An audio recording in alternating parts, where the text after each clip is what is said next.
Un an après les premières manifestations pour la défense de l'école privée, les 3 syndicats d'enseignants du privé ont tenu congrès. Très satisfaits, comme on sait, du retrait de la loi Savary, les syndicats du privé attendent maintenant les décrets d'application des mesures Chevènement. Véronique Bonnet.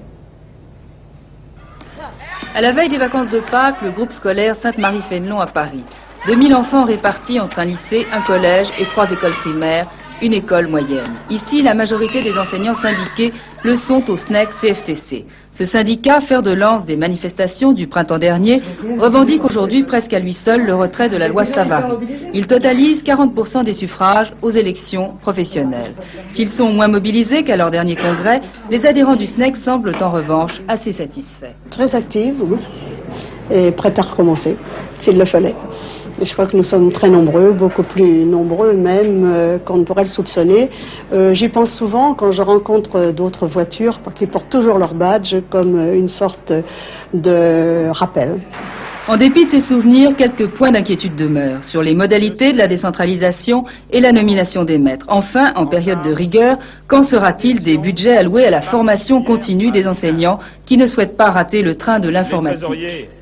Nous disons qu'il y a un besoin scolaire qu'il s'agit de satisfaire. Si le gouvernement s'entête à vouloir réduire les moyens de l'enseignement privé, il est clair qu'il y aura des actions qui seront menées avec tous ceux qui veulent le respect effectif de la liberté d'enseignement.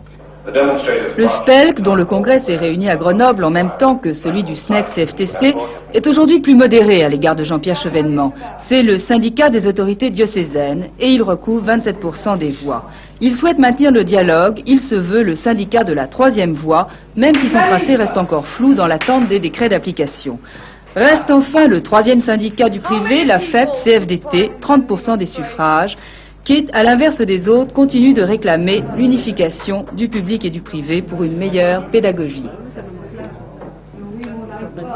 Je pense que si je suis restée dans l'enseignement privé, c'est parce que j'ai trouvé une manière de travailler qui est importante pour moi et entre autres un souci individuel des élèves. Est-ce que vous êtes senti concerné par la querelle scolaire de l'année dernière? Non. Parce que j'aurais souhaité que le problème de l'enseignement soit posé beaucoup plus à un niveau pédagogique et qui se situe pour moi au-delà des querelles publiques et privées.